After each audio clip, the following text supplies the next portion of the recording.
Hi, this is Dave Palmer with a reminder to download the Guadalupe Radio Network app on your smartphone. It's very simple to do, and once you have the app on your phone, you can listen to a crystal clear signal of this station, KTH 910 AM, 24 hours a day, anywhere you are. If you have any questions about our app or need help setting it up on your phone, contact me through email, davepalmer@grnonline.com.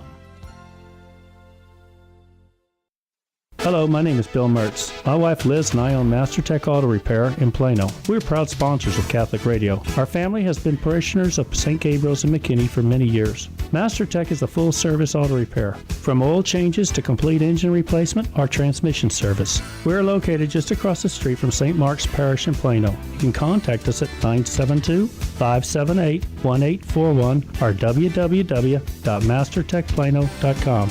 Thank you, and may you have a blessed day.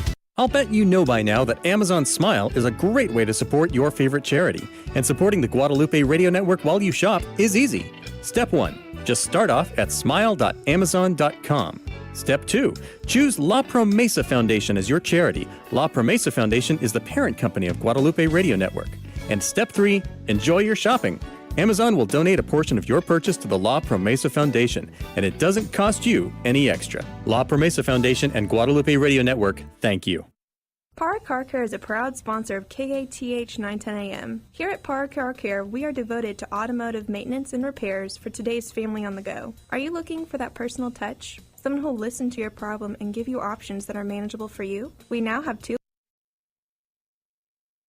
817-685-2222, and for the North Richland Hills area, 817-281-1388. We're on the web at parcarcare.com. Thank you and drive safely. Hi, this is Dave Palmer. Did you know that every Friday afternoon beginning at 2 p.m., I host a program called Back to the Father on the GRN social media sites? Each week, Sissel, Jonathan, Diane, and I discuss in a fun and lighthearted way some topic related to the teachings of St. Thomas Aquinas in the Summa Theologia. And yes, I did just include fun, lighthearted, and Summa Theologia in the same sentence. If you're interested in the program, email me, davepalmer@grnonline.com, and I'll send you more details.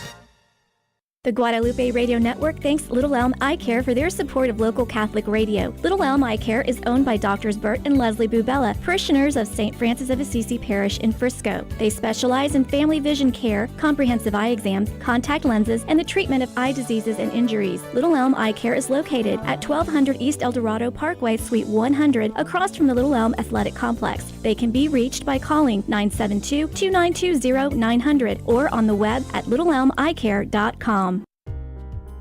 Thank you for listening to the Guadalupe Radio Network and being part of the family. Families pray for each other. We would be honored if you would let us pray with you and for you. You don't even have to tell us your name. Just go to our website, grnonline.com, or call our prayer request line and leave us a message at 800-395-4008. That's 800-395-4008. We will be praying for you every day. This is Tony Beshara. My wife Chris and I own Babbage & Associates. We are the oldest placement and recruitment firm in the state of Texas and proud sponsors of the Guadalupe Radio Network. We're also members of St. Thomas Aquinas in Dallas. Babbage & Associates offers candidates insights into the current job market and provides professional candidates we have interviewed on a face-to-face basis to our employers. Our number to call is 214-823-9999, or you can find us on the web at babbage.com. Are you a young adult looking for the right path through the challenges and changes in your life? Do you wish to do God's will but don't know how? Join Young Catholic Professionals April 29th through May 1st for their 2022 conference, Thy Will Be Done on Earth as It Is in Heaven. A weekend of inspirational speakers, enriching small group discussions, and the sacraments together with 600 plus witnesses for Christ from across the nation. Visit ycpconference.org to register. Registration closes April 7th.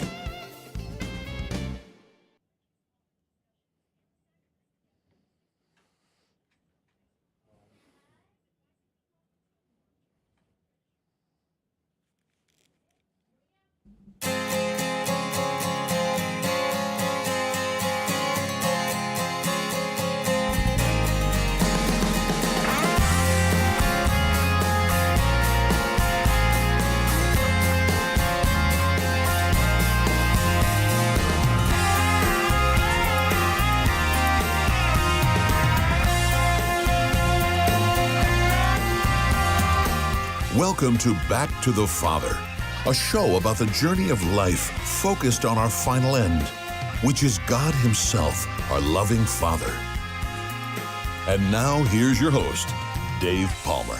And welcome, everybody, to this edition of Back to the Father here on the Guadalupe Radio Network. And glad you are with us as we delve into the teachings of St. Thomas Aquinas, which is really what the whole point of this show is. And let me adjust my camera here a little bit. You may be wondering why I'm wearing a hat that says Happy Birthday. Well, this actually was a gift by Sissel and Diane, and because today's my birthday. Today I'm turning 55 years old, so I'm going to take the hat off here in a moment. But everybody is wearing... You look too fabulous to take it off, Dave. I know, I really do. So anyways, good to have you with us. We got a great topic. We're going to introduce you to somebody in the hot seat. We've been talking about this hot seat. He doesn't even know he's in the hot seat yet. But anyways... let me first of all introduce Sissel Anderson, and she is the co-host of the program. And boy, we didn't think you were going to be on the show. I didn't either. Crazy. I know. I just ran in the door. I don't know if that was caught on camera, but I ran in a flurry. Yeah, and you've had a pretty interesting afternoon. You want to tell everybody what you did? Yes. Well, very last minute, kind of unexpectedly, we found out this week that we had an opportunity for a brief 4 to 5 minute segment to interview Mark Wahlberg, who is the producer and star of the new movie coming out, Father Stu, about the real-life Father Stuart Long, who went from like a boxer to actor to priest. And he's a boxer. He was a boxer. Oh, really? He was a boxer first, and did that for a while. And then after he got injured and where he couldn't do it anymore, he decided to become to go to Hollywood and had commercials and didn't have the greatest luck, and then kind of had a come to Jesus moment. Okay. And became a priest. And he almost got married, right? He almost got married. Yeah, he was dating a woman before that too. Okay. And so yeah, it's a really good movie that's going to be coming out. I think Holy Week, the Friday or the Wednesday of Holy Week, I think. So you recommend it? Thumbs up? I would recommend it. Yeah, I think it's not often that we get the high quality faith-based film. So it was well made, and Mark does a great job playing in it. So I just kind of ran from doing that. Would have been here earlier had I not been so stressed going into the interview that I didn't take a picture of where I parked my car. Yeah. And downtown Dallas. Isn't it funny how when you're like in a different state of mind and you're a little bit more stressed? Like I was stressed this morning just because it was my birthday and just for a lot of things. And I passed my girl's exit driving to school, and I left my computer at home. It's just like it's been a day for everybody here. So yeah, I misplaced my my car for about 20 minutes. Had to call my dad and save me. That's a weird. How could your dad help you? Well, he looked at a map and tried to help me because, sometimes looking at the maps on your phone. Oh, yeah. Because I remembered how I walked out, but he also was looking at parking garages. So, yeah. Did you do the little beeper? I wasn't that close to it. My car was on like a third or fourth floor. You weren't even on the right floor. I wasn't even in the garage, Dave. Oh, my goodness. I couldn't find the garage. I am not good at navigating downtown Dallas, okay? Well, I'm glad it's not just us old 55-year-olds that every now and then get forgetful. So, speaking of youth, I'm going to go back to this gentleman here in a moment. I thought you were going to introduce him. That was an insult, I'm pretty sure. No. Okay, I'm going to break protocol because Jonathan's kind of a regular guy on the show. And so we're going to introduce, everybody knows Jonathan von Weber-Hansberg. He is in line for the throne of Austria. Very few people realize that. But this gentleman here is Mark Lowe. And Mark was asked several days ago if he would fill in for Sissel because we didn't think Sissel would be here. But we used to have Sam Cavana, so it's not unusual for us to have an additional person on the show. So, Mark, you want to tell everybody a little bit about yourself? Yes, and I resent the title, gentlemen. Thank you very much. And I should let you know I'll never do that again. I should let you know that you don't look a day over 56. Okay. Thank you. I am from St. Patrick over in Dallas. I'm a cantor over there. I am a person that came back to my faith after about 3.5 decades, and part of that was listening to Catholic radio, and that's how I got involved around here, is showing up to pick up a candle I won one day. And they said, the rest is history. That's right. They said, "Hey, we like this guy," and here I am. Yeah, we did say that. We liked you. You're a pretty likable guy. And of course, no introduction would be complete without. Did we properly introduce Jonathan von Weber-Hansberg? Do you want to say anything? Everybody knows who you are. Hi. I mean, you're Jonathan. I mean, have you haven't decided in college yet? Yeah, I still got 2 I'm looking at. Okay. Are UD we and able? Steubenville. Yeah, UD and Steubenville. Okay, Ooh. so we're going to lose North and Jonathan probably later on this year when he goes. But if he goes to UD, then he can probably still do the show. You just have to plan your classes on Fridays so that you don't have any class. And again, get a car, yes. All right, and also Diane Xavier is in our control room. Hello. And she's taking calls. Real quickly, I don't think anybody except for Jonathan and I know about this. There's a movie coming out called Man of God, and I have a bunch of tickets to that, and so I want to offer an incentive. But the movie's called Man of God. Jonathan can explain it, but anybody who calls into the program today, you got to live in the DFW area, though, and I know not everybody that's watching is in DFW, but that's the only tickets I have for this. Is like 3 different locations. It was like Dallas, it was Plano, and Richardson, I think. Do you want to explain the movie? So I'm not an expert on it, but as far as I know... Well, then why even bother talking? Well, then forget it. Let's move on. So it's about an Orthodox saint in Greece, and it's basically he is trying to help a bunch of these young girls to become nuns, and he's being persecuted while doing so. All right. That's Well, the that was very general- succinct. I appreciate that. You're welcome. But you are no expert on the movie, right? Thank but you for but you listening want to see Jonathan it. Boy, movie as soon reviews. as I told him I had tickets to Man of God, You he's should have like, gone to Mark yeah. Wahlberg's interview. Yeah. All right, so today on the program, and again, thanks to everybody who is tuning in and watching. We really want comments. We want you to know that you're out there. If you have any questions or thoughts about what we're talking about, by all means, please let us know. Today we're talking about existentialism, what it is, why it's problematic for Christians. We're going to talk about 4 famous existentialists: Soren Kierkegaard, Friedrich Nietzsche, Martin Heidegger, and Jean-Paul Sartre, and compare their teachings to our hero, St. Thomas Aquinas.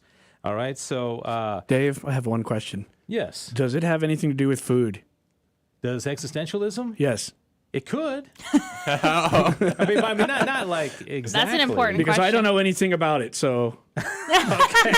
Well, Hey, that's so- great. He's going to represent most people. So let me just ask everybody out there, because Jonathan did a little bit of research, right? And I think you looked it up, didn't you? Mm-hmm. Okay, so what do you think existentialism is? I mean, what does it mean?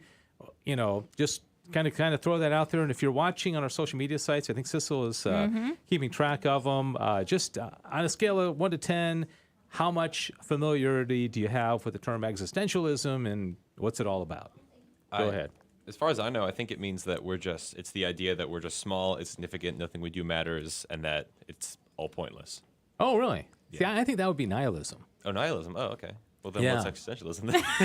Well, we're going to find out. Tune in. Yeah. Keep You've listening. tuned into the right show, Jonathan. Well, that's good. Okay. So, Congratulations. no, nihilism would be like nothingism, like nothing matters. Albert Camus, Jean-Paul Sartre, I think was a nihilist. And that's kind of where existentialism takes you, and we're going to explain. Anything else, Mark? I remember the word angst.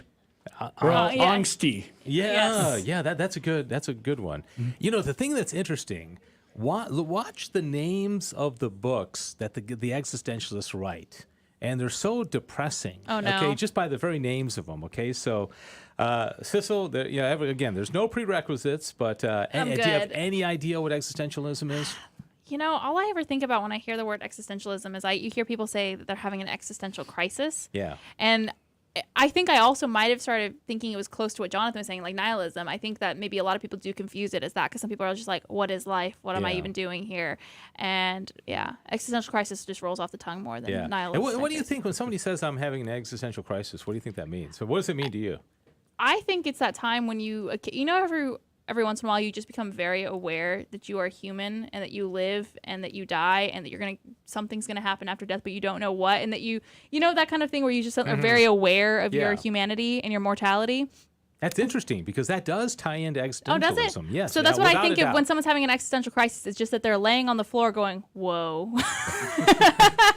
That's lying on the floor saying, whoa. Whoa, yeah. I always took it to mean that they thought their existence could come to an end. Like existential, like you're about to be destroyed. Interesting. You also hear oftentimes people say, climate change is an existential threat to humanity. Have you heard that? Mm-hmm. An existential threat. Okay, so I think what really obviously the root of it is existence. And so, like what you're talking about, Mark, is that the very existence of a person it has to do with. But it's a lot deeper than that. It's really interesting, and it gets weird because, like, it started off, the first kind of existentialist guy was Christian. He didn't give up his Christianity, but then as you go along, they lose it, and then they just go deeper and deeper into this I feel pit. like that happens a few times with philosophers when they start with something. They're often, a lot of them were Christians. Yeah. But then it just like takes Then a they- sharp turn. Crazy. Wouldn't it be horrible? I hope this show doesn't turn anybody away from Christianity, because we always go back to our hero, St. Thomas Aquinas, right? And back So, to the Father. back to the Father. Do you know what back to the Father refers to? Take a wild guess, Mark. But who? God? No. I know. Yeah, but why is it back to the Father? Why not, hello, Father, or, So Away people from the who have Father. been away. No. Wrong. All right, clearly you're outta here. I'm utterly clueless. No, Well, so- I was told I had to play the Sissel role, That's so I'm true. completely clueless. Capture that audio and use it as black as if magic. Schopenhauer wasn't bad enough. And she told me to say that. I by the did. I way. did. Told him. I said you got to get to play me, who usually doesn't know about things. So Okay, yeah. But it's fun. I watch this show over and I just see the reactions, like as I'm saying stuff, and from Jonathan and Sissel, and it's so hilarious. So, all right, looks like we got a listener or a viewer in Houston. Yes, so Monica thanks, from Houston. Monica, for watching. All right, so let's get right to it. We have a PowerPoint presentation, and first of all, I'm going to pop up the picture of our hero, St. Thomas Aquinas. By the way, I asked you a question. I never gave you the answer about Back to the Father. You're wondering about that, aren't you? Yes, I'm having an existential crisis over here. Are you going to lay on the floor and say, yeah, find a patch of Okay, carpet. Back to the Father means that, we all agree that we came into the world, right? Now, some people may deny it was God that brought us into the world, but, we know we're here, right? And Depends on the day, but yes. Yes, some philosophers may even doubt that we're here, but even Rene Descartes would say that. But then the Back to the Father means that we're being drawn back to the Father, which actually really, really ties in to the program today and what we're going to be talking about. Okay, so Back to the Father means there's a certain draw that we have back to God, because God is our beginning and our end. And I compare it to a boomerang, that you kind of throw a boomerang. The goal of a boomerang is to come back to you, right? And so you're like a boomerang that God put into the world, and then he draws you back. I like it. I Yeah, like like it. that. Okay, so that's where Back to the Father came from. All right, so here Would it have are... been bad if he said he didn't like it? I That would have know. been embarrassing. It's terrible. Especially Sorry, after, it's terrible. after insulting you, Sissel. I mean, my goodness. Hey, that was a pre-programmed insult. That's in true. my It was. defense. It was. I did actually and say that. she writes your material, doesn't she? Yes. I do. Okay. And all his All right, material. so here are the... Sissel has this theory that all philosophers, A, have a cool last name and are interesting looking. So you tell me, okay, here is Soren Kierkegaard. He's the first one we're going to talk about today. Kierkegaard. Pretty It's like a vampire. pretty dashing looking guy, To me, he looks very kind of aristocratic. Yeah, he's not bad looking. yeah. He's got a good head of hair. Okay, and keep in mind these dates. Okay, so he basically lived in the time right before. I mean, he's Danish, so he didn't live in America, but before the Civil War. So kind of keep the dates in mind. And then we move on to Friedrich Nietzsche, who lived in the late 19th century, like 1844 to 1900. He's the guy with a good mustache. Yeah. Okay. We approve. I have a sympathy for Nietzsche. He was not a great man, not a great philosopher, very much an atheist, did not like Christianity, but he was brought up by a Lutheran minister. And there's something about him that I just have a sympathy for him, like you were saying about Schopenhauer. You just want to give him a hug, And all right, so there's Nietzsche, and then a guy who may or may not be familiar with. Tell me if you've ever even heard this guy's name. Martin Heidegger. Heidegger. I have heard Okay, Heidegger. have you heard of that? Again, with the interesting last name. His mustache. And isn't is he as good, German though. or Okay. Austrian? He's German. Yep. Okay, now let me ask you this. The first kind of association you think of when you see his picture, what comes to mind? He's got the Hitler mustache. That was my No, first that's thought. not Hitler mustache. He was a Nazi sympathizer. See? Yeah, now that might have just been a popular mustache at the time. No, it was his his idol, so he... But we're going to learn that. We're going to learn about this because he was definitely a Nazi sympathizer. Wow. Okay, I don't know if I call him a Nazi. I don't know. He might have been a full-flung Nazi. I don't know where that line is drawn, you know? Yeah. Have you heard of him? Martin Heidegger? I have heard of Heidegger, but Yeah. I don't know in what context. That's the thing. People know of these people, but they don't really know what they taught, you know? Right, what they believe. All right. And then our final of the 4 existentialists is Jean-Paul Sartre. Sorry. He's the And- most ugly. My gosh. Well, Look at his face. Rip him. Gosh, Jonathan, man. Oh, wow, coming in hot with me. You're bringing out the daggers, aren't you? Sorry, it's his eyes look like frogs. Well, I feel like that was an unfortunate photo. He's a little cross-eyed. Yeah. Maybe I could have picked Hey, a better one. that man yes. had a mother, okay? Yeah. Yeah, and you got to think about. You ever think about this? Like, even you think of the person you least like in the world. You know, somebody that. I won't name names, like famous people. All right, Dave. I'm not a big fan. Okay, Klaus Schwab, if you know who he is. Yeah, Klaus Schwab, the head of the World Economic Forum. I'm not a fan of that guy.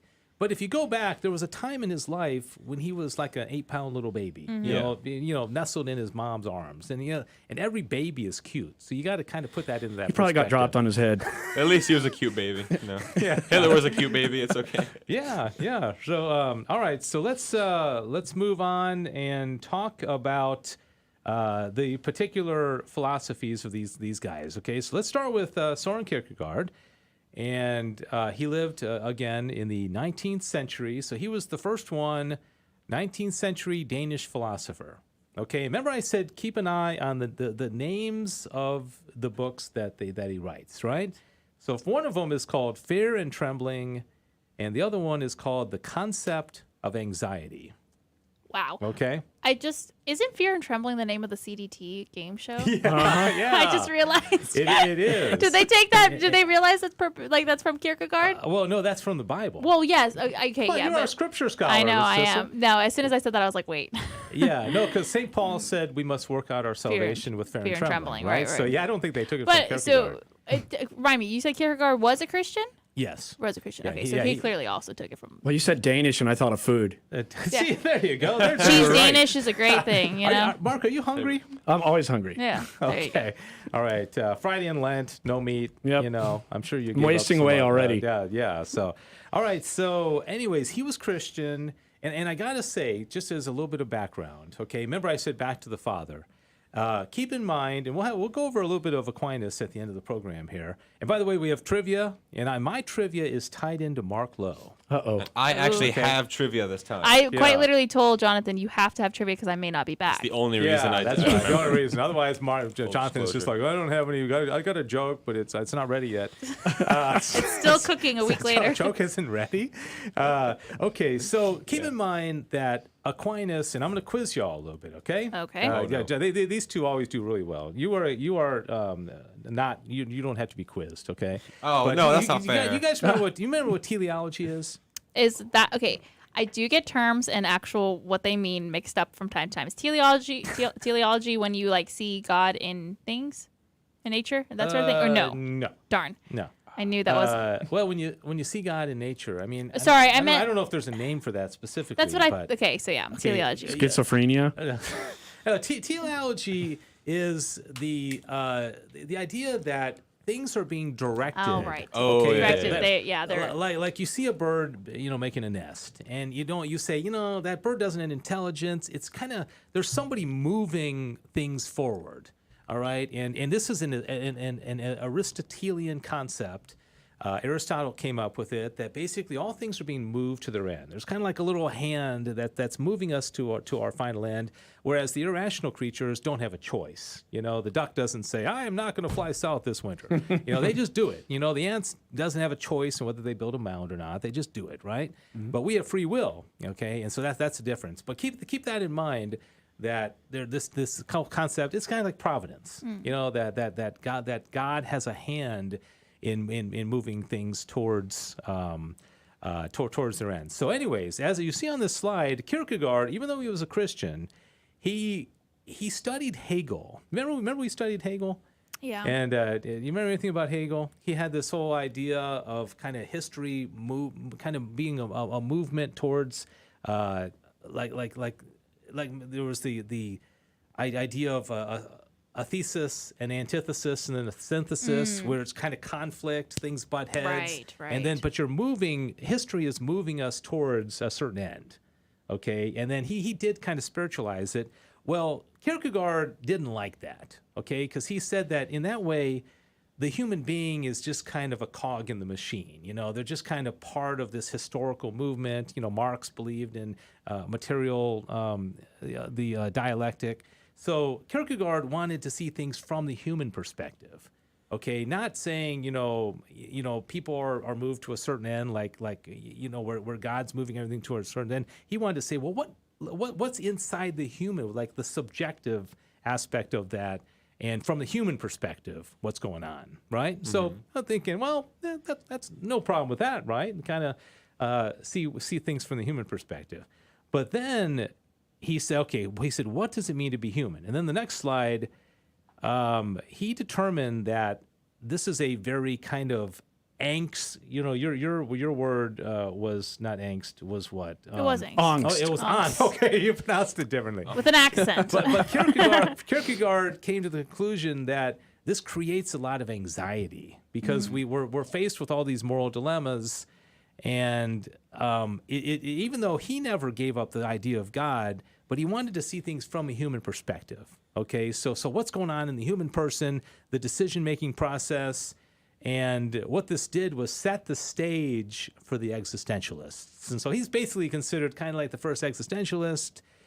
He was very he wanted to contemplate on his existence. What does it mean to be a human person? And, from the human person's perspective. Okay? But, and then as it says here, he influenced Nietzsche, Heidegger, and Sartre, as we're going to talk about here in a moment. Okay? So really, Kierkegaard, not a bad guy. Held on to his faith. He was Christian, but he's like, what is it from the human perspective, all right?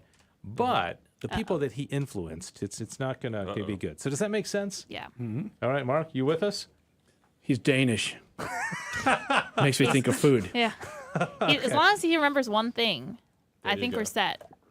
Yeah, I know. I think there seems to be a theme here with Mark. And don't forget, if you are watching from the comfort of your home, and you would like to comment, Sissel's keeping an eye on that, and let us know what is on your mind, or if you've ever heard of any of these people or not. So, all right, so we go back to the slideshow, and now we are at Friedrich Nietzsche, 19th century German philosopher.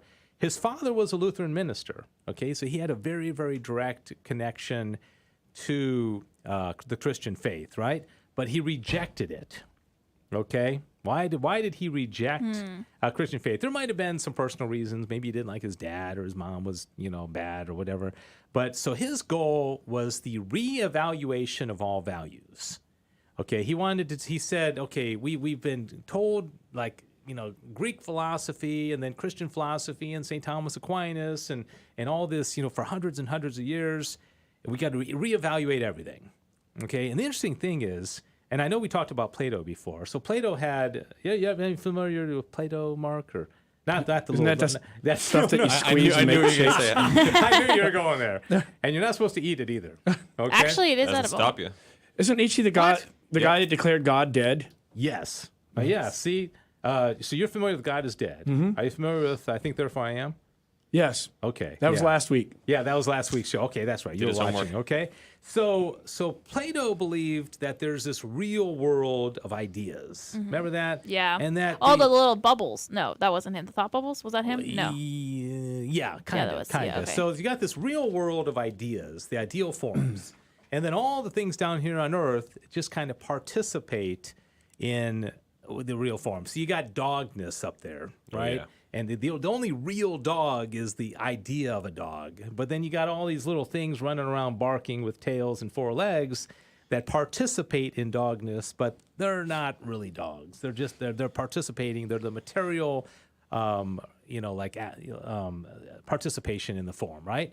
So Nietzsche said, no bueno. Okay, he didn't like that. And then he said, because what happened was then the Christians came along and said, okay, the real world is in heaven.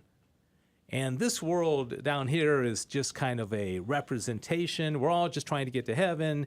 And this world, we're just kind of trudging our way through it. It's not the real thing. So can you see the comparison there?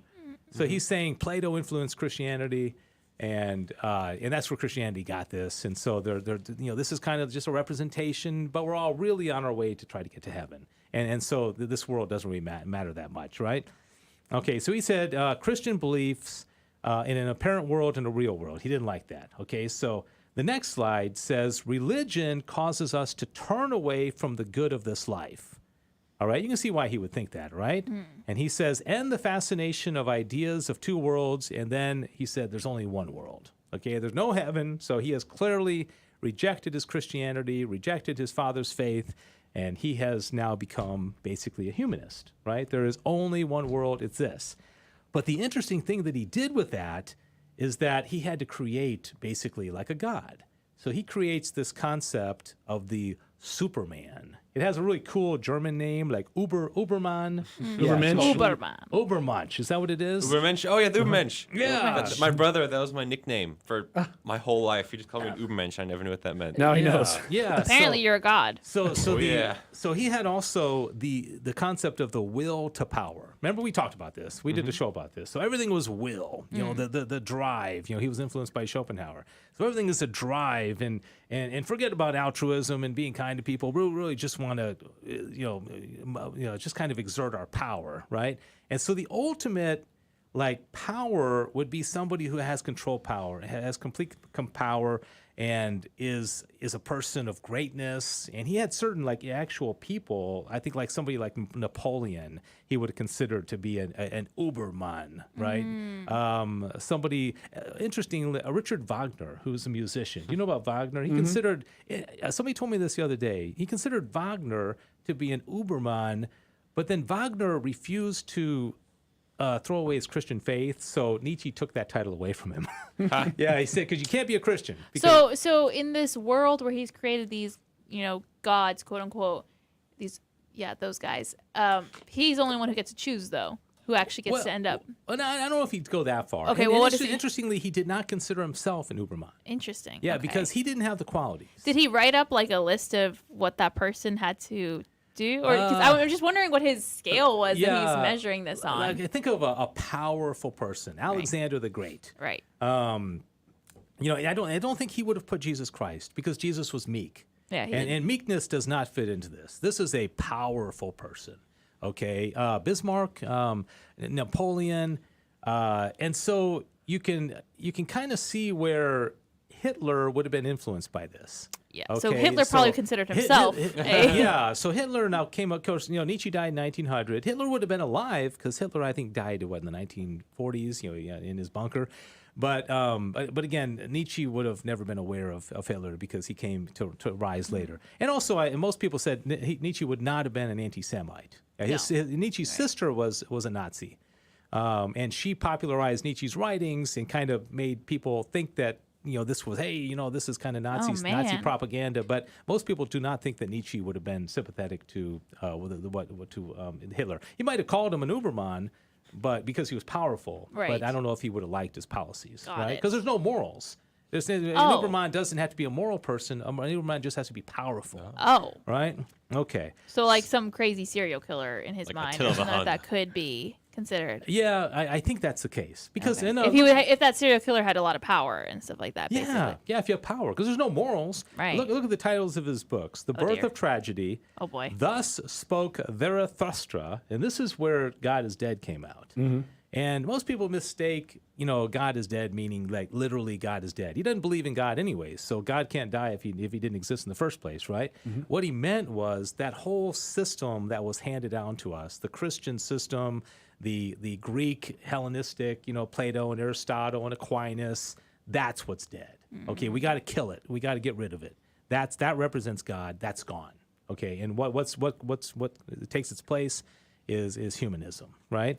So he wouldn't have called himself an existentialist, I don't think, but you can see where existentialism, was very much the human person kind of making their own way in their life, without any real need for God. All right.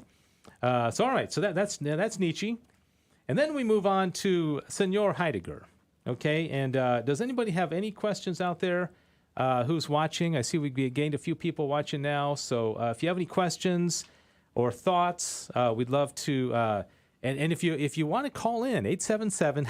I mentioned about those tickets. I never gave out the phone number. Oh, yeah. Oh, gosh. Oopsies. That little minor thing. Okay, 877-757-9424. 877-757-9424. All right, so here we have Martin Heidegger. Look at how much of a contemporary he is. I know, I lived at crazy. the same time as this guy. That's wild. He must be really old. Mark, he's just trying to slowly roast each of us. I know. Have you taken any pot shots at Jonathan yet? It's not me yet. Not yet. Yeah, It's coming, don't worry. He's saving up for the big one. Yeah, the show is young, okay? So 20th century German philosopher, okay, he also, all these existentialists were interested in what is the purpose of the human person. Okay, that's one of the key, like kind of qualifications to be an existentialist. You know, what's the point of existence, all right? What is it all about, okay? But looking at it from the human perspective, right? Now look at the, okay, what does it mean to be a human person? His most famous works include Being in Time and Overcoming Metaphysics. Okay, who was the classic metaphysicist? Aristotle, right? So we got to overcome that guy, right? So he's similar to Nietzsche in that regard. So he says we are thrown into the world at a particular time and place, and our job is to define our existence. Okay, so we need to define ourselves. Like as an individual, or define ourselves as as humans? No, as you. So just me, myself. Cecil Anderson was thrown into the world 23 years ago, and your job is to define your existence. Okay. I am Batman. That actually ties in nicely to this. So we'll come back to that, okay? So now he also was very kind of focused on death. So he says death is our horizon. And he said an authentic life is one that is where a person is aware of their death as the ultimate limit of our possibilities, right? So death is the limit. What does that exclude? Afterlife. Heaven. Yeah. So there's nothing after it. So everything, your whole life has to be based on a contemplation of death. Okay. So probably a lot of walking around cemeteries, I'm guessing. Yeah. Okay. So he said an inauthentic life is a life forgotten. We simply get wrapped up in our projects and duties. So you're just kind of going through life and you're not really thinking about it, and you're not focusing on your death, because the death is the end. So you got to think about the end of your life is death, and that's got to be constantly on your mind, right? Because that's the end of the game, right, for him. And he said all being is being toward death.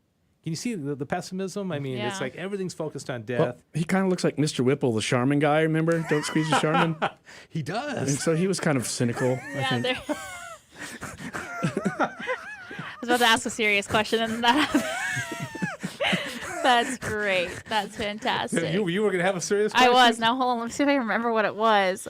Oh, well, no, it was more of a comment. It's interesting because we as Catholics, to an extent, we do also focus on our death, but it's a very different perspective. It's not a pessimistic. We're like, memento mori, remember your death. Well, we just had Ash Wednesday. Remember your dust, and to dust you shall return. So we are always thinking about, we should always be contemplating our death. But for a whole different reason. But for a completely different reason. Yeah. So he was halfway there. Yeah, he was. Yeah. Okay, so now we get to Jean-Paul Sartre. And this is where existentialism really, really takes kind of a weird turn. 20th century French philosopher. He was interested in the question of what it means to be a human being, and now here's when we get into nature. Okay, we believe that there's 4 people in this room. If you and Diane, we got 5 people. Okay, we all share a nature. Mm-hmm. Okay, human nature. So what is human nature? What does that mean? That's our tendencies, right? It's kind of like who we are. I mean, what do the 5 of us have in common? We love to eat.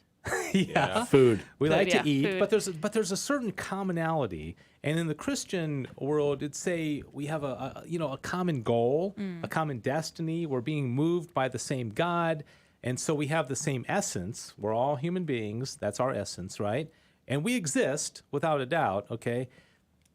But we have a nature. We have a similar nature. Okay. But Sartre rejects that, and he says that no, Mark's nature and Jonathan's nature and Diane's nature is not the same, right? Mm-hmm. Okay, so he said we don't have a specific purpose like something that is made by man. So he compares it. He said, imagine somebody makes a pen, right?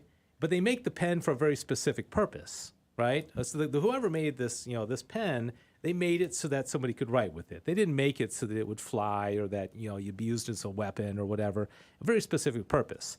That's what Aristotle and Thomas Aquinas would say about the human person. We were created for a very specific purpose, ultimately to get to God, be in union with God, right? Sartre says no, absolutely wrong. We were born, and then, get this, he said our task is to define ourselves, to create our own essence and purpose.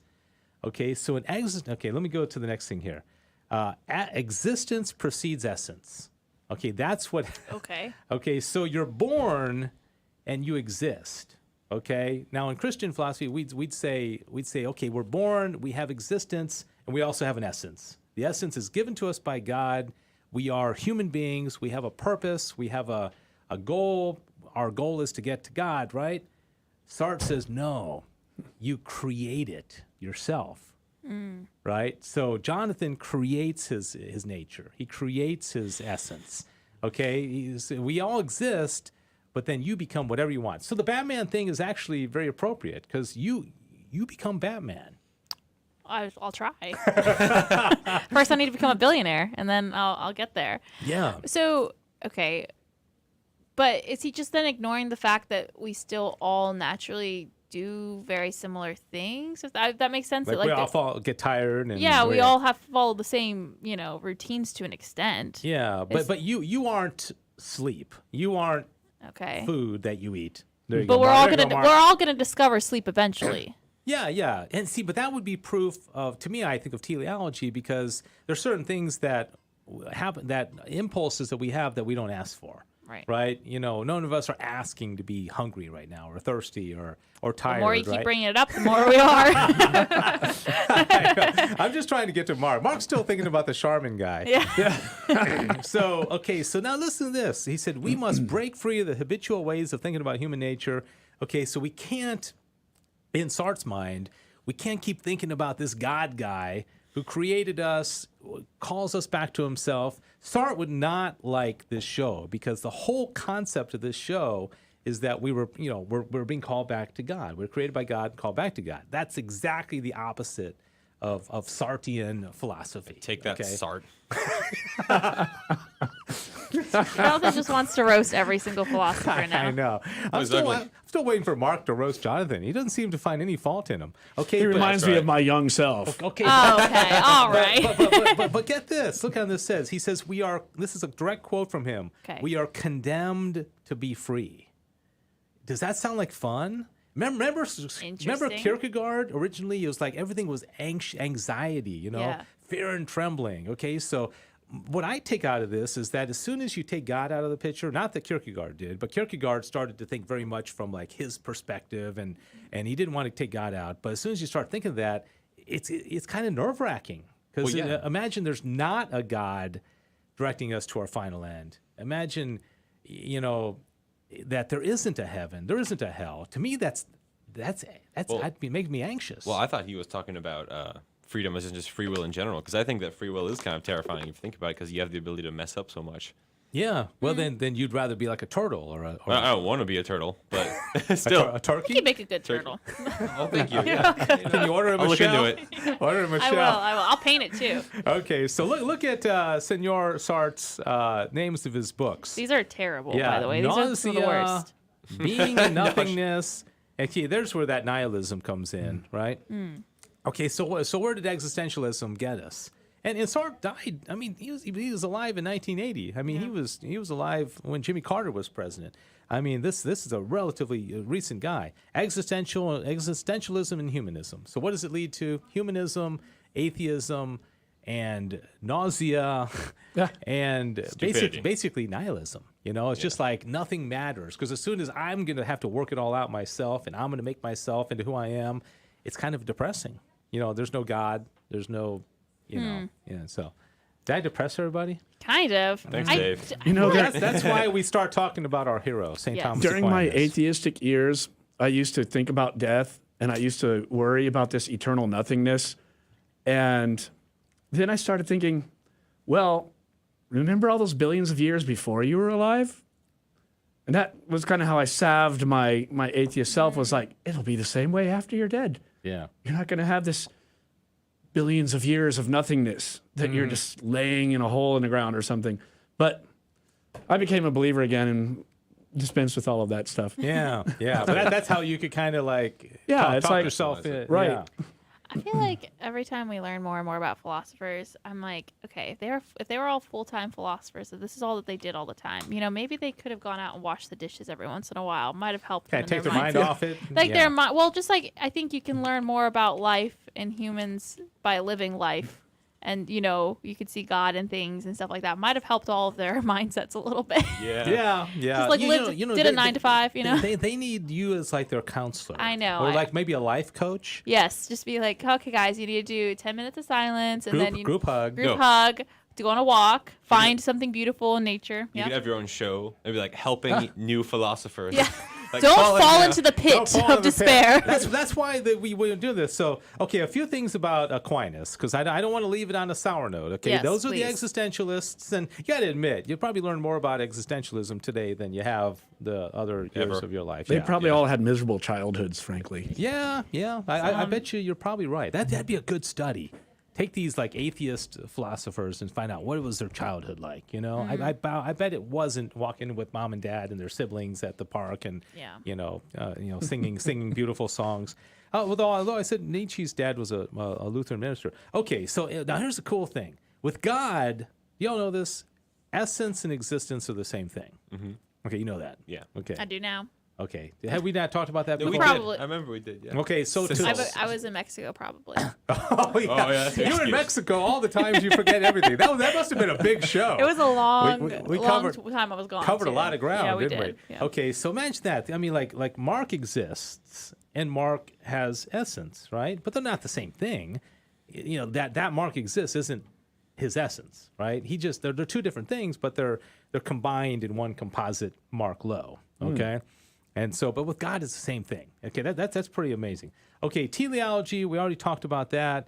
Objects follow natural laws. They have a goal or a purpose. To me, it's so obvious that there's, I mean, if you look at the seasons, if you look at, I like to go back to photosynthesis or composting, the water cycle, it's like there is order. There's something is really ordered. There's something behind it.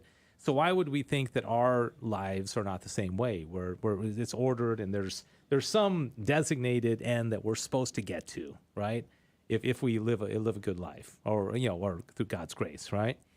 Okay, so all right, so now and then providence. Okay, so Thomas says it is necessary to attribute providence to God, for all the good that is in created things has been created by God. As was shown above, in created things, good is found not only as regards their substance, but also as their order towards an end. Take that, existentialists. And especially their last end. Other than Kierkegaard. We have sympathy for Kierkegaard because the only thing he did was he messed things up. Can I take a quick little aside and tell you something? Speaking of Kierkegaard, do you know that Thomas Aquinas teaches that, and this kind of blows me away, that, okay, when you die, there's a particular judgment, right? Mm-hmm. And you are judged, according to your life. Aquinas teaches that at the general judgment, that all of the subsequent things that happened based on your life will be taken into account. Okay, so he uses Arius as an example. Arius lived, he was a heretic, he taught, but, centuries after his life, there continued to be a lot of people who, believe falsely. He was still messing things up. Still messing things up. Well, that's interesting when you go back to, I've forgotten already the name of the first guy, the one who started us down. Kierkegaard. Kierkegaard.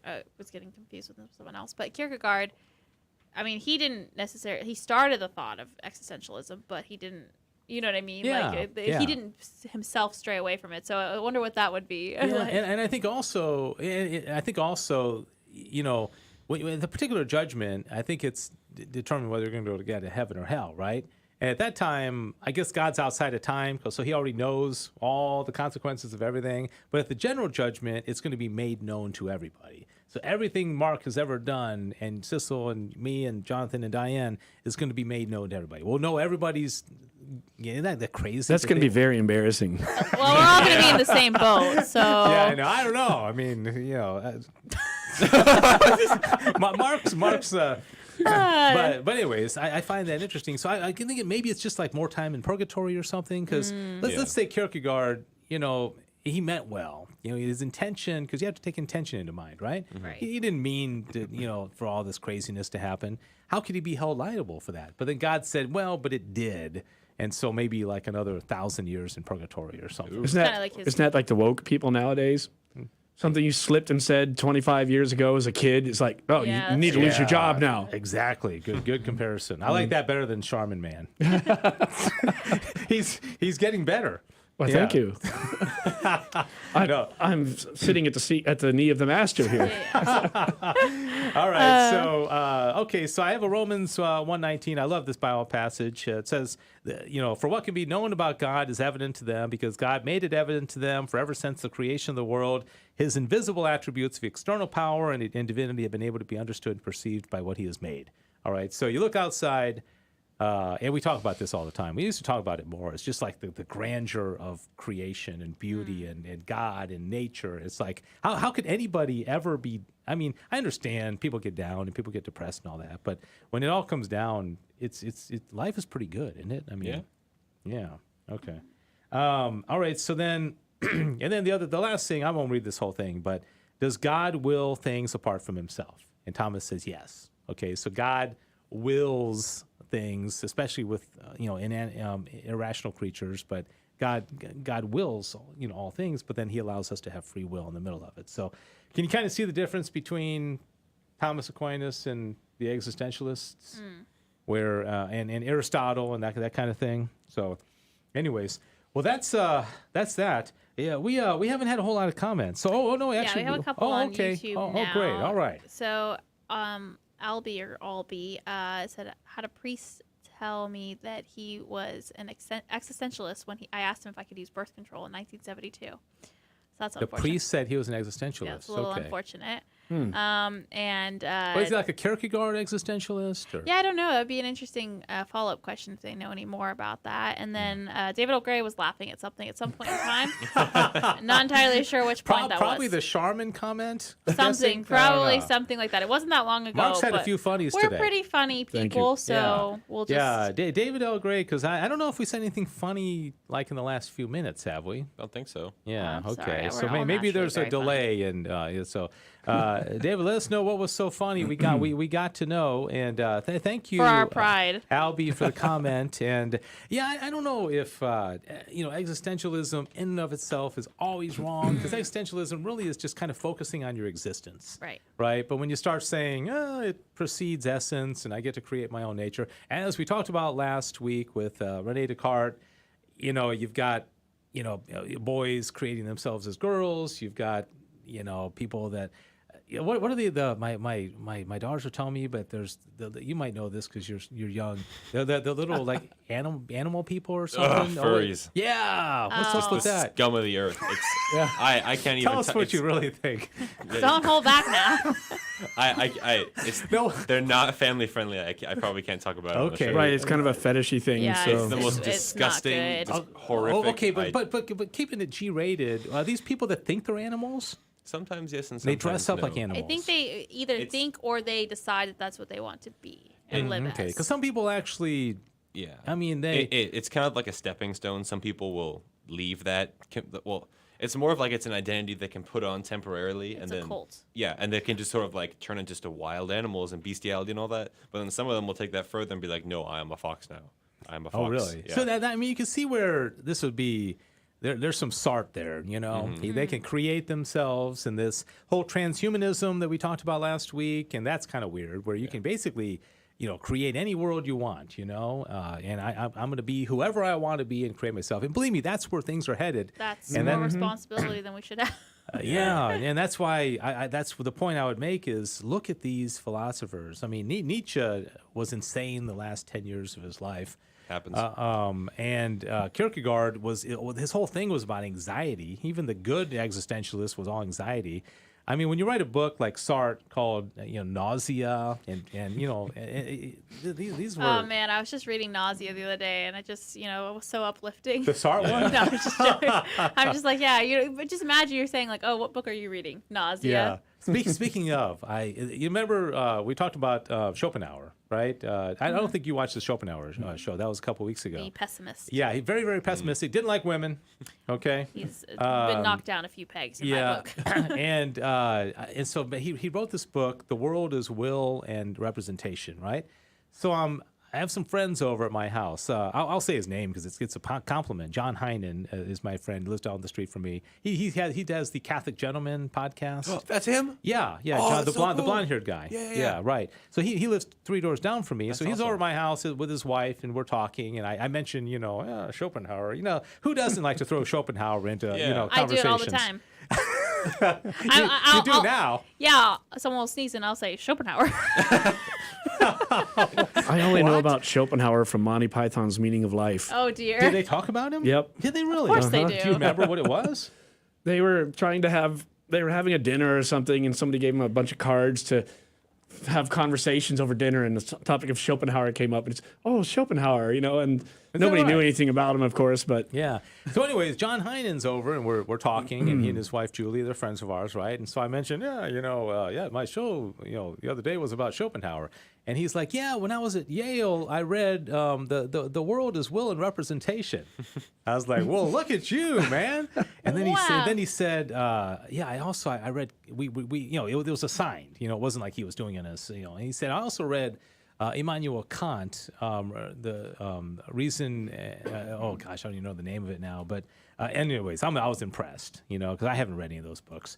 Okay, so David L. Gray has clarified. He was laughing because he tuned in and saw the little English crowns that Mark and I are still wearing. And we were talking about teleology, but like tea, and he was just thought it was really funny. We were talking about it. So that is funny. That is great. And also, Albie said that the priest never really gave an answer for kind of what existentialism, like what he meant by he was an existentialist, and practiced contraception until God got me. Thanks be to God, and could still have children. So. Oh, okay. All right. Well, thanks. Good to hear from you, Albie. In Angelus. Okay. All right. Anything else? Interesting about Monty Python. That's really interesting. So, Monty Python is had some surprisingly interesting messages, I think, in sometimes what they did. Yeah. In their very weird roundabout way. It was. Yeah. I don't know. It was just kind of popular when I was like going off to college and in high school. It's kind of like Rocky Horror Picture Show and just kind of weird kind of stuff. Yeah. But if you're a true geek, you can read every script just off of your mind. Of Monty Python? Yes. Okay. But "'Tis but a flesh wound." You probably know what that is. Oh yes, of course. Okay. Do you know that reference? Sissel is My like dad she's a 23-year-old woman, and I don't mean this in an insulting way. Yeah. Okay. In like a I'm not pulling a Schopenhauer on you, Okay. but like in a 60-year-old woman's. I mean, like you have soaked in. Oh, I'm a grandma. No. I'm saying you've soaked in so much culture. Yes. He's in an your old short soul. life. Yes, I'm an old soul. I mentioned an obscure Monkeys song and movie from the 60s, and Yes. she knew about it. And I've seen the Monkeys twice. Yeah. So She mentioned the Monkeys last week. On the yeah, show. we had someone in our studio who incidentally made an insult towards the Monkeys as a joke, and I said, "Watch what you say," and they're like, "Whoa, we didn't think that you would, that of all things of us making fun of that would be the one insulting." Yeah. I was like, "Yeah." Anyhow, yes, I'm a grandma. All right. Well, I think it's time that we need to move on to the next phase of this program. Sissel, I think you'd like to do the honors. All right. It is that time in the show where we give Dave to have an existential crisis about. Uh-oh. Oh, wow. Kind of changed it up a little bit. Yeah, this I'm time, trying. And he gives it right back? Yeah. Okay. Yeah. No, he just finds a patch of carpet. Mark, you did not, I'm guessing, bring any trivia questions. So No. you're going to be strictly the guy answering, and we just kind of have the whole fun with this. Yeah. I'm so delighted. Jonathan, you look like, man, you're ready. I will say, Dave, I also did not prepare any because I wasn't sure if I was going to be here. So Okay. I could find something quickly. I could go back to Saint quotes again. I have a list of them, but I go that's back to gone that so right now. well for us Yeah. in the past. Yeah, you've had 2 fatal flaws each time, Yes. right? Well, I see. My goal is to eventually, maybe next week I'll have it, is to do you, is this a Saint quote or a Joel Osteen quote?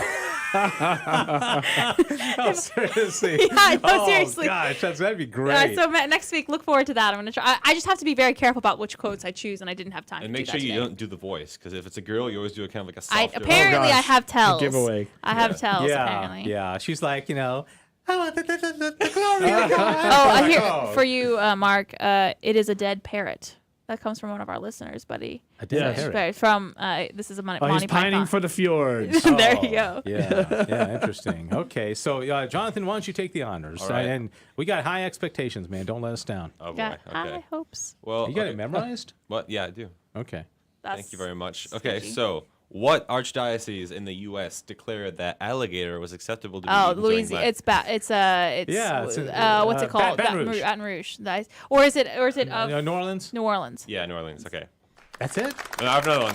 No, okay. I'm so Gosh, you could have guessed that one. I mean, yeah. Alligators? I don't You're thinking know, it's okay. probably not Kansas. It's a funny Catholic tidbit that I enjoy. Didn't that...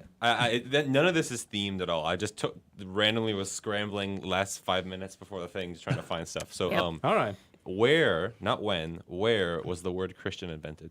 Ooh. Oh, I know this. After wait. Christ. No, where? Where? Oh, no, it was in Antioch. Yes. Yeah. There we go. Okay. We got an ace on our You team. got to wake up earlier in the morning to Here, I got one. I'm way in over Okay. my head here. What are the two? Well, I guess you couldn't say it was the. I think the main two, or the two main things that the Jews had to do in Abrahamic times. That's not how you say it, is it? We'll go that's with all it. right. Yeah, that's all right. To distance themselves from the pagans, the commands. Ooh. Oh, I know one of them for sure. Couldn't marry anyone. Circumcision. Circumcision. Well, no. It was you couldn't get dear. tattooed, and you Wait. couldn't. You're not letting us guess. No. You're No, it's like a specific verse. That you couldn't get tattooed, and you can't. Drink and drive. You what? I should have the actual verse. I could read it. In Abrahamic times? I'm sorry. You can't get tattoos. Can't and ride you a donkey. can't eat pork. No. Wait. Trumpets. It's really you loud can't.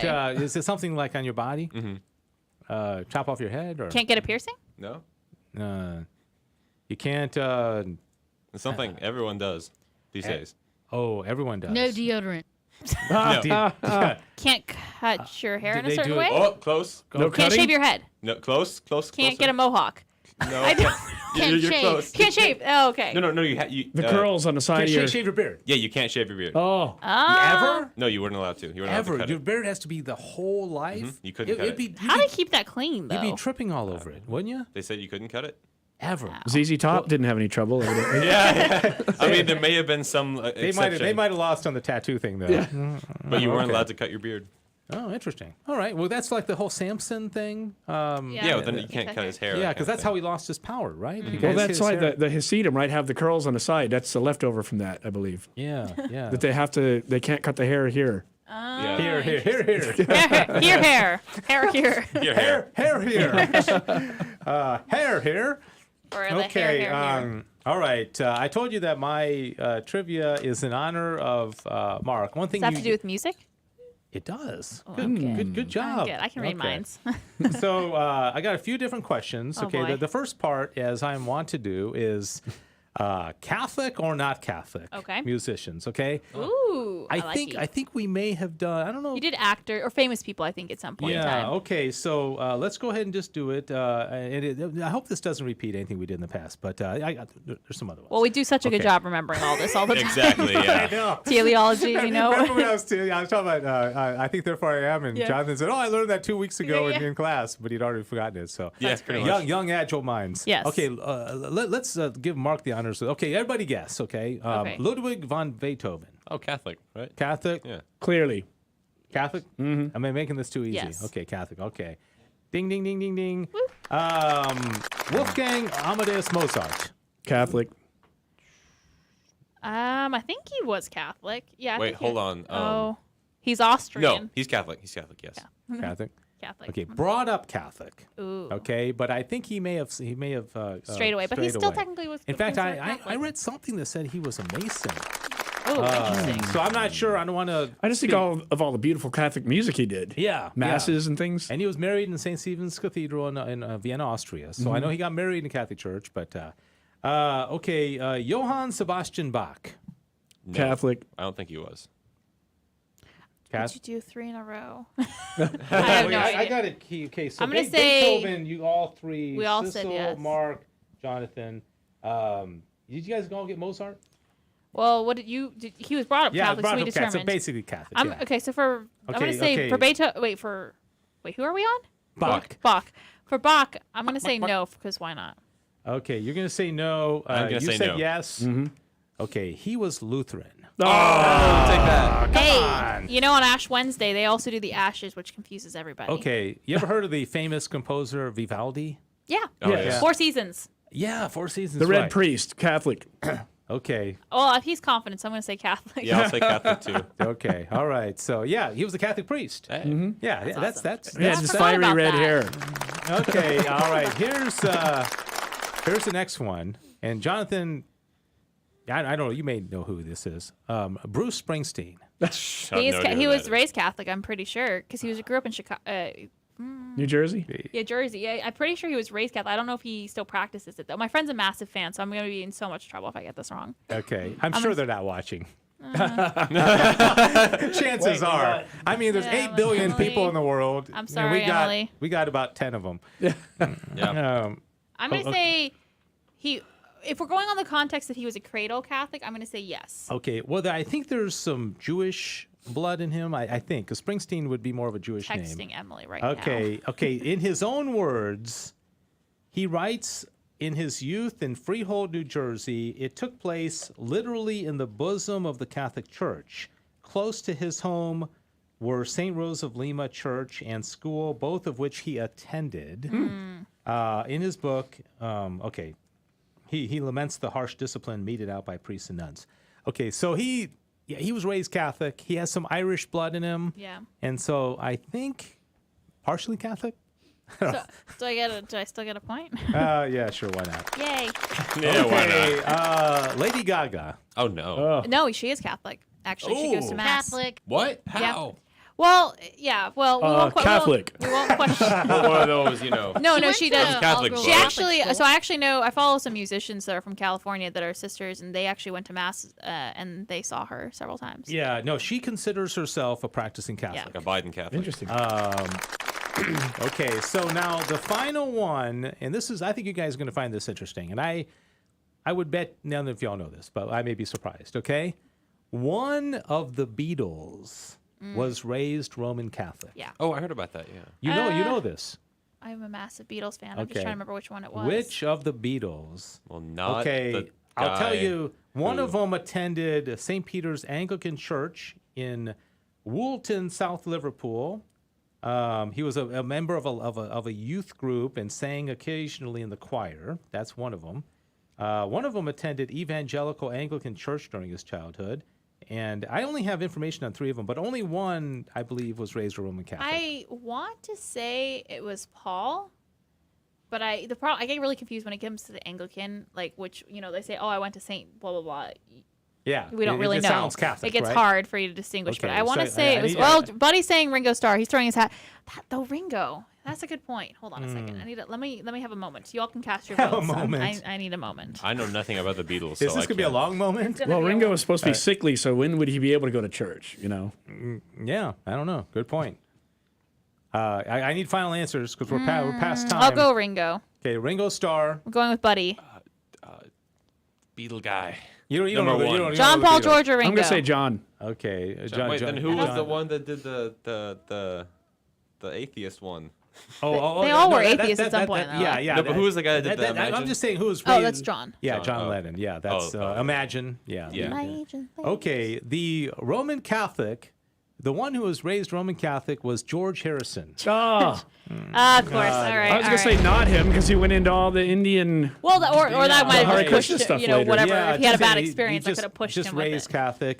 John Lennon attended St. Peter's Anglican Church in Woolton, South Mm-hmm. Liverpool, where he was a member of the youth group and sang occasionally in the choir. Imagine if he had become like a big time like Christian singer. Personally, you know? I feel like he all the Beatles were searching at some point in time. They definitely were trying. They just didn't find the right path. They didn't find it. They didn't find Well, it. They were working some their of way. them are still alive. They're working. Two still alive? Like two, yeah. I play the sitar because of George Harrison, and I didn't know that. Wow. Yeah, right. And I will say, I had information on 3 of them. I did not have information on Paul McCartney, so I can't absolutely say he wasn't raised Catholic, but hey, You could still ask him. Yeah, that's right. Mm-hmm. That's right. I'll text him and ask. All right. Let's see. I think that does it. Mark, thanks, man. It was fun. It was having my you on. pleasure. It was very jolly. Do it again sometime. Absolutely. Sissel, glad to have you. We didn't think it was going to happen. I was going to be So you, glad actually. You were gonna be. He was gonna go by Sissel this entire hour. I'm So glad y'all were blessed by my In persona Cicelli. So what's going to go higher on your resume? I interviewed Mark Wahlberg, or I was on Back to the Father with these 3 guys. Back to the Father, 100%. Because I get to Okay. wear hats. Oh yeah. You could have worn a hat. I mean, I could have, but yeah, that would have been a conversation starter. Yeah, without a doubt. Jonathan, good to see you. Thanks so much. Yeah, thanks I'm just everybody here. for watching and participating in this episode of Back to the Father. Okay, now you know more about existentialism than you did an hour ago, I bet. All right, see you next week.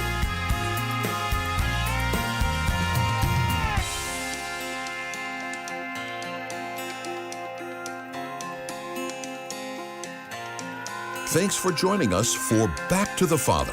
And don't forget, the glory of God is the human person fully alive. If you have